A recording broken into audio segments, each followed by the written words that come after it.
What if I told you that a skyrocketing cost of living and high inflation is actually a choice? I used three simple hacks to reduce my cost of living, battle inflation, and at the same time, live a higher quality life. Man, this is the best day of my life! But if you choose to ignore this advice, you'll continue slaving away and forking over your hard earned money, your slaved away money to the big corporations and the big government that doesn't give a shit about you. Let me show you three ways to reduce your cost of living and improve your quality of life at the same time. Obviously, the easiest way to escape high cost of living is by making more money. When it comes to cost of living, most people think about cutting costs, but there's a limit to how much you can cut without sacrificing your quality of life.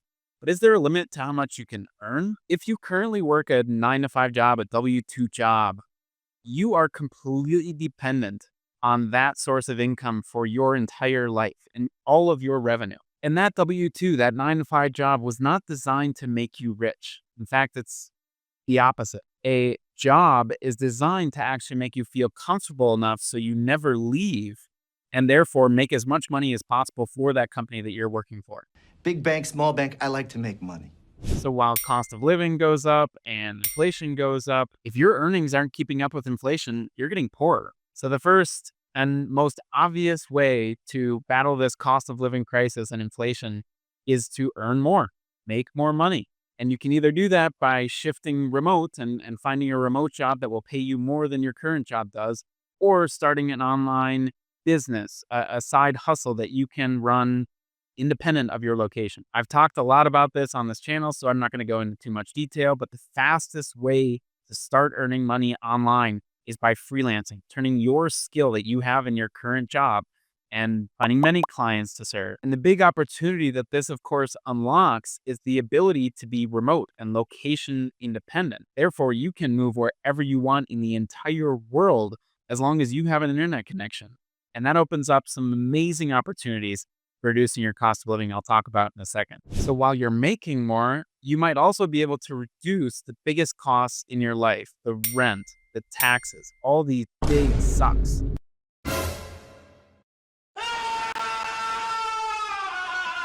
Let's talk about geo arbitrage, essentially earning dollars and spending pesos, baht, euros, any lesser currency than dollars. Let me open this section by busting a big myth that I think a lot of Americans, Canadians, and Europeans believe.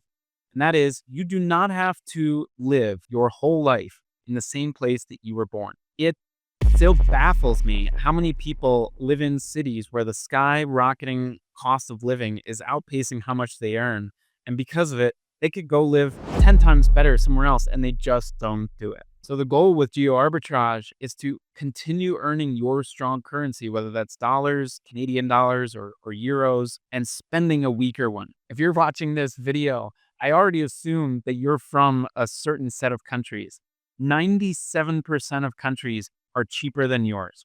And the biggest expenses in your life are artificially stuck at very high levels. And people like you are stuck in these high cost traps because they never consider that life is possible in Colombia or Thailand or Italy. For instance, I was in a city in the United States before I came down here to Latin America. At the time, I was making like $50,000 right out of college, luckily making way more than that. But if I had come down here to Latin America and continued making that same income level, I would have been living like a king. At that same income level, 50,000 a year, that is 0.1% of the population here in Latin America. Places like Medellin, Bangkok, Lisbon, Mexico City offer an incredible quality of life for people who are working online with a dollar denominated currency salary. They have a low cost of living. They have better weather than probably where you're from. They might be safer than you think they are. And they don't levy the same taxes as your high tax, high cost country does. And that, Lauren, is how taxes work. Some countries, in fact, offer really tax-friendly residency programs where you don't have to pay anything for a whole year. When I first moved to Colombia 4 years ago, I paid like $350 for a nice, renovated, modern, one-bedroom apartment, about 20 meters from one of the biggest parks in the city. I had bought my daily fruits, my my butcher sourced meats, my veggies, all for like $10 a day, which was dramatically lower than what I would buy in the United States and higher quality, right? My haircut costs $4.50 and I get a facial too. They trim my beard, and a Colombian coffee costs like $1 or $2 compared to the $8 frappuccinos that you get from the they thems at Starbucks in the US. So geo arbitrage gives you that opportunity to widen the difference between what you're earning in dollars or euros and what you're spending. That is a huge difference at the end of the day. If you're able to drop that cost of living by 50, 60, 70, even 80% in the second or third world, and you're going to live a hell of a lot better life. So you're making more money, you're working online, you're reducing your cost of living with geo arbitrage. What if you could also pretty much eradicate the biggest expense in your life? All right, quick caveat on this one. I'm not a tax specialist, so just treat this information like entertainment or information. Taxes can be a choice if you structure things correctly. If you live and work remotely, you do not have to pay Western high taxes. If you want to keep 30 to 50% more of your income every single year, think of the compounding effect of that. Listen up. The average American probably loses about 30% of their earnings to federal and state taxes. On the other hand, Europeans probably lose about 50% if they're at the top of the income brackets in their respective country. That's nuts. And there's a reason the wealthy people in those countries do not put up with it.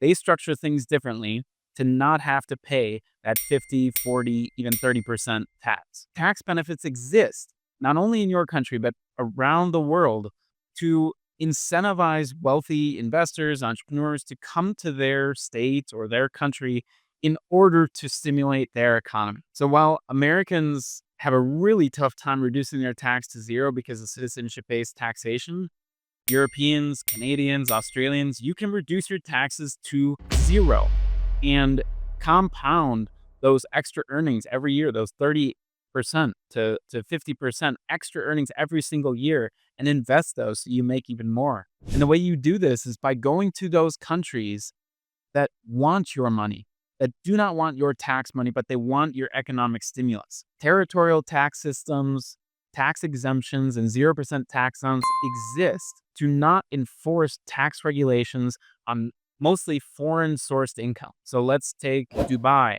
Paraguay, Panama, or Malta in some cases. For example, if you live there and become a tax resident in those countries, you still do not have to pay any tax on the income that you're earning from outside the country. So if you have an online business in your own country, or if you have a W-2, a 9-to-5 job, a remote job from your own country and live in this other country, you do not have to pay tax in that country because it's foreign sourced. They say, it's not from our country, we don't have the right to tax it.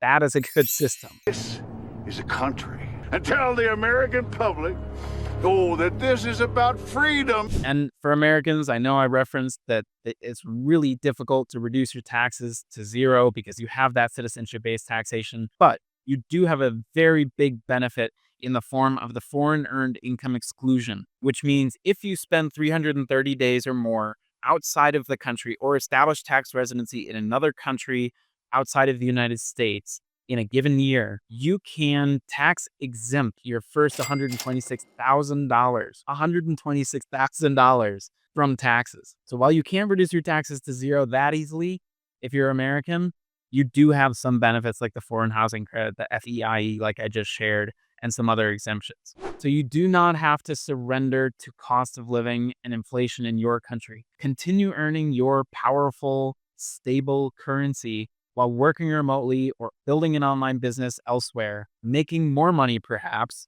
reducing your cost of living via geo arbitrage, and reducing your taxes, which are the biggest expense in your life. And the best part is that you can do this. This is really easy to do. I've done it with my own life. If you want to learn a little bit more about the different tax systems around the world and how you can reduce your taxes to zero if you're not a US citizen, and some tips for US citizens as well, check out this video here. Go on, click it.